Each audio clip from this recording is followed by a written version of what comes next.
मैं सत्येंद्र सिंह एक बार आपके बीच फिर इकोनॉमिक्स के स्तर पे चर्चा करने के लिए और एक नए सीरीज में काम शुरू करने के लिए सबसे पहले तो मैं आपको ये बताना चाहता हूँ, कोई भी सब्जेक्ट जब हम पढ़ें तो क्या पढ़ें, कैसे पढ़ें और इसके साथ साथ हम कैसे ये जानें कि जो हमने पढ़ा है वो हमारे एग्जाम के लिए बहुत महत्वपूर्ण है, वो हमारी तैयारी के लिए इम्पोर्टेंट है। तो पहली बात तो ये होती है कि हमारे सिलेबस में क्या क्या चीज़ें दी गई हैं, फिर उस सिलेबस के आधार पे प्रीवियस ईयर में किस टॉपिक से कितने क्वेश्चन आए हुए हैं और किस टॉपिक से क्वेश्चन कॉन्टिन्यूसली ज़्यादा आ रहे हैं या उस टॉपिक से आ ही रहे हैं, कभी ब्रेक नहीं की। और तीसरी चीज़ ये कि वो जो हमारा टॉपिक है उस टॉपिक को हमारे समझने की जो गति होनी चाहिए इस रूप में होनी चाहिए कि टॉपिक पढ़ने के बाद प्रीवियस ईयर के जितने भी उस पे बेस्ड क्वेश्चन हैं वो सॉल्व होने चाहिए और साथ ही साथ जो उसके बेस पे करंट के क्वेश्चन बन रहे हैं उसका नेचर भी समझ में आना चाहिए। तो आज हम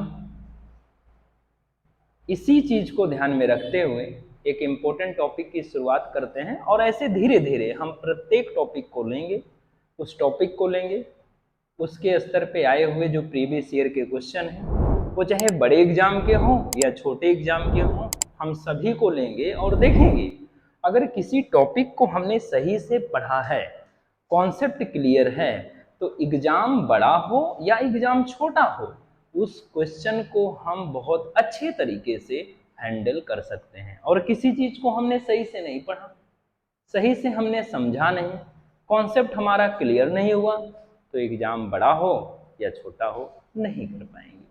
इन्हीं बातों को ध्यान में रखते हुए हम जीडीपी का एक इम्पोर्टेंट टॉपिक हम शुरू करते हैं और इसकी हम पूरी सीरीज आपके सामने होगी। धीरे धीरे प्रीवियस ईयर के क्वेश्चन भी होंगे, क्वेश्चन को कैसे हैंडल करना है इस तरीके पर भी हम विचार करेंगे और आपके सामने ये सारी चीजें होंगी।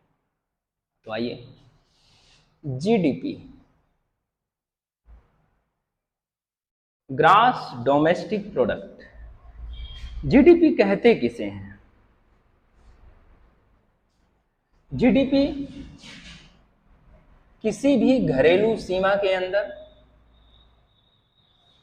घरेलू सीमा डोमेस्टिक टेरिटरी, जिस भी देश की जीडीपी निकालना होगा उसकी कौन सी टेरिटरी होनी चाहिए? डोमेस्टिक टेरिटरी, घरेलू सीमा। मान लीजिए इंडिया है और हम इंडिया की जीडीपी निकालना चाहते हैं, तो ये जो हमारी इंडिया है, आप थोड़ा सा कहीं मिसकॉन्सेप्ट ना हो जाए, ये जो इंडिया है इस इंडियन टेरिटरी के अंदर जो भी गुड्स और सर्विस, जो भी वस्तु और सेवा, वस्तु एवं सेवा, इसका जो अंतिम मूल्य है, अंतिम मूल्य है उसे लिया जाता है। ध्यान रखिएगा, वस्तु या सेवाओं को नहीं लिया जाता, वस्तु या सेवाओं के अंतिम मूल्य को लिया जाता है। ये बहुत ध्यान देने की बात है।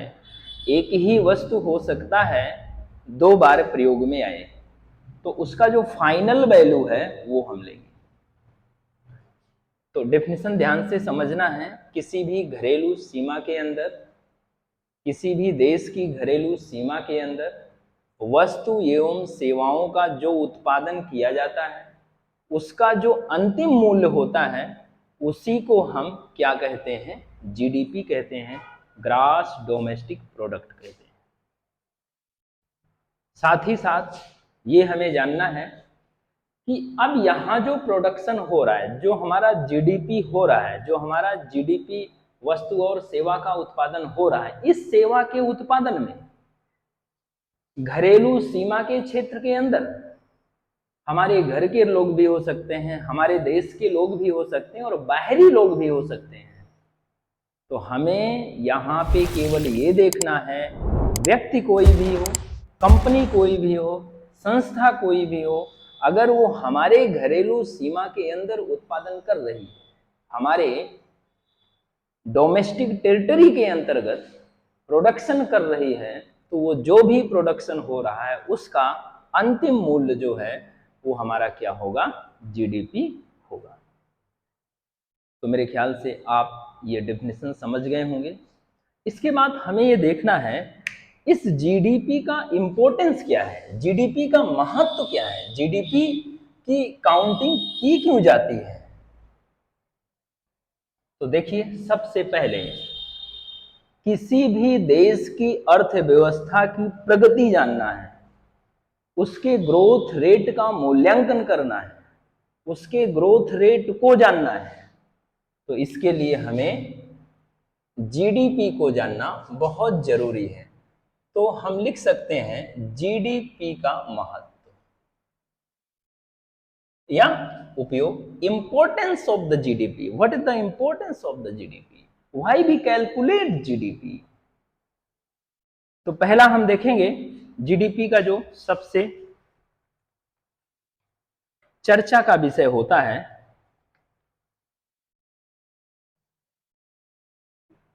वार्षिक प्रतिशत परिवर्तन।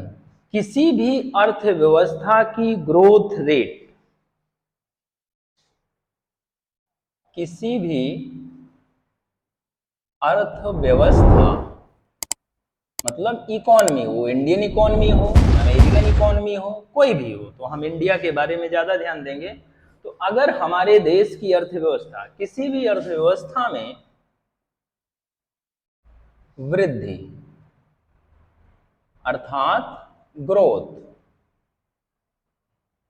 को जानने के लिए, मान लीजिए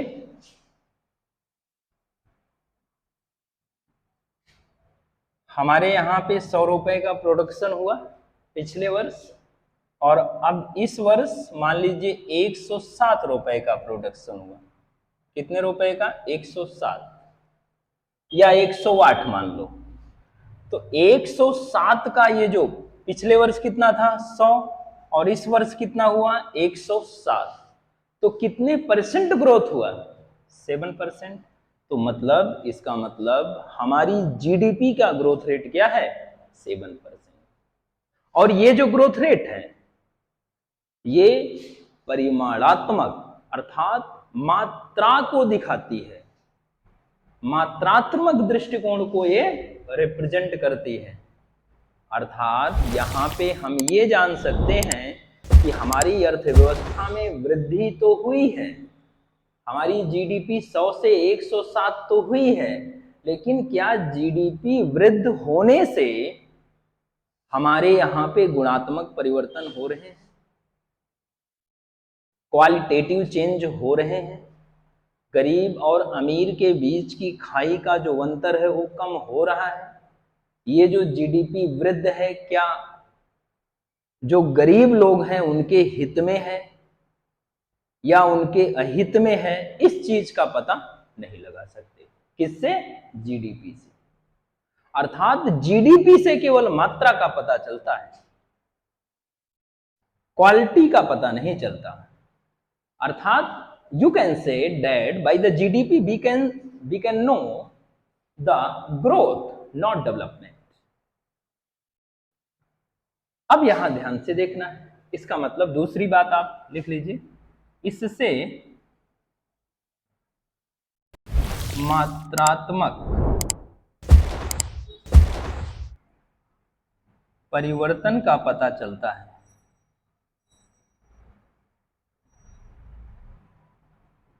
बहुत सी किताबों में इसी को परिमाणात्मक लिखा रहता है।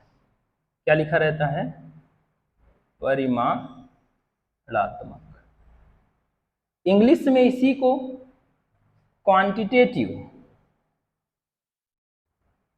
क्वांटिटेटिव बोलते हैं। मेरे ख्याल से इतनी बातें आपके समझ में आ गई हैं।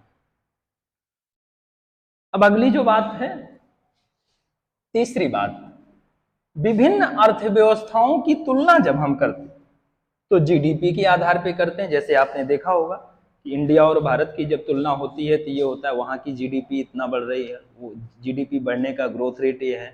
वहाँ की जीडीपी हमारे देश की जीडीपी से कितने टाइम ज़्यादा है। अमेरिका की जीडीपी हमारे देश की जीडीपी से कितना अधिक है, ग्रोथ रेट क्या है। तो जब भी हम एक देश की अर्थव्यवस्था को दूसरे देश की अर्थव्यवस्था के साथ कंपेयर करते हैं तो वहां पे जीडीपी का महत्व होता है। अर्थात तीसरी बात आप लिख सकते हैं, देशों के बीच अर्थव्यवस्था का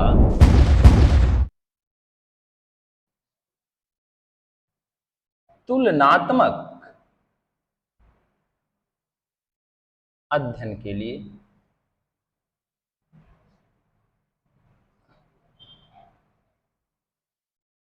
मीन्स दो कंट्री हैं और उनके बीच उनकी इकोनॉमी का क्या करना है, उनकी इकोनॉमी को कंपेयर करना है।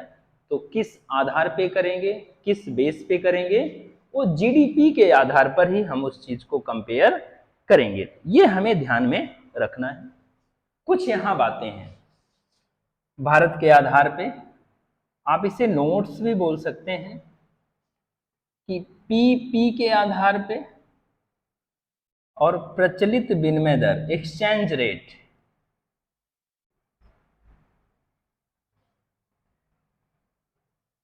इसी को प्रचलित विनिमय दर,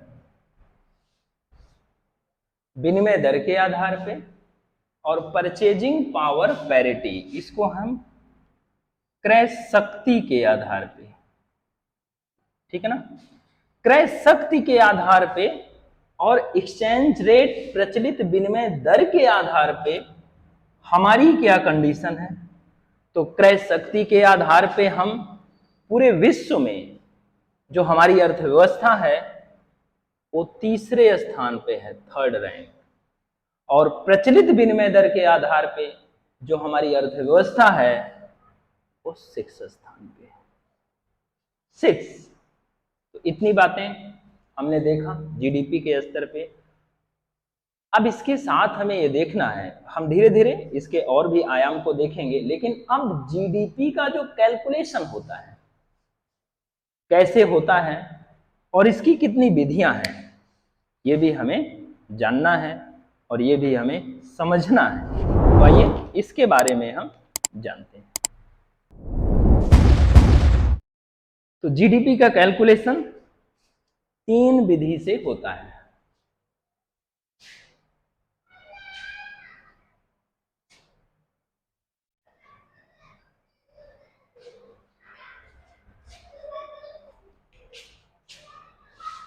थ्री मेथड्स,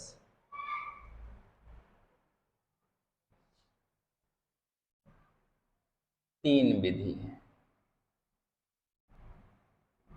किसकी, जीडीपी के कैलकुलेशन की, जीडीपी की गणना के लिए। इंग्लिश में इसी को कैलकुलेशन बोलेंगे, जीडीपी की गणना के लिए। Means we can calculate GDP by 3 methods. वो जो 3 विधियां हैं उनको जानना बहुत जरूरी है, इंपॉर्टेंट भी है और क्वेश्चन भी बनता है। तो पहली है value added method, value added method. इसी का एक दूसरा नाम भी है जिसे बोलते हैं प्रोडक्ट मेथड। क्या बोलते हैं, product method, product method. Means first है value added method and product method. इसको हम हिंदी में क्या बोल सकते हैं, अगर आप देखें तो मूल्य एडेड का मतलब जोड़ना, वर्धित मेथड का मतलब विधि, मतलब जहां पे वैल्यू को बढ़ाया जाए, वैल्यू एडिशन किया जाए, मूल्य का वर्धन किया जाए, मूल्य वर्धित विधि हिंदी में कह सकते हैं, या इसी को उत्पाद विधि बोल सकते हैं। दूसरा जो है हमारे पास इनकम मेथड है। क्या है? Income method.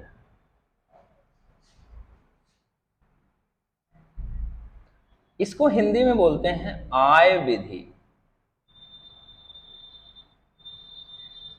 आय विधि।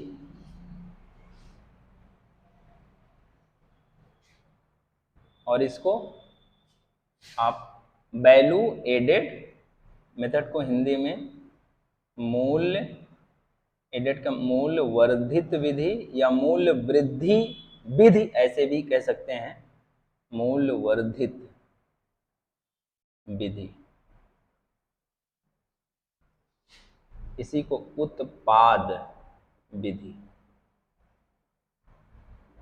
ठीक है ना? वैल्यू एडिशन ये ध्यान में रखना। हिंदी मूल्य वर्धित भी कहते हैं, मूल्य वृद्धि भी कह सकते हैं, और भी टर्म यूज हो सकते हैं। इंग्लिश टर्म को बड़े ध्यान से देखना, क्योंकि जब इंग्लिश और हिंदी टर्म में कभी कंफ्यूजन होता है तो वहां पे इंग्लिश टर्म को ही वरीयता दी जाती है। ये हमारे संविधान में भी लिखा हुआ है, ये आप ध्यान रखिएगा। इसीलिए जो आपका पेपर आता है वो इंग्लिश हिंदी बोथ में, दोनों लैंग्वेज में आता है। इनकम मेथड, आय विधि। तीसरा है एक्सपेंडिचर मेथड। क्या है? Expenditure method. इसको बोलते हैं एक्सपेंडिचर मेथड। एक्सपेंडिचर का मतलब खर्च, व्यय विधि। क्या बोल सकते हैं? व्यय विधि, खर्च विधि ये भी बोल सकते हैं, क्योंकि खर्चा ही किया जा रहा है। इन तीनों विधियों पर हम चर्चा करेंगे, लेकिन ये अगले नेक्स्ट क्लास में करेंगे। So thank you very much. मैं सत्येंद्र सिंह फिर आपसे जल्द ही मिलता हूँ। धन्यवाद।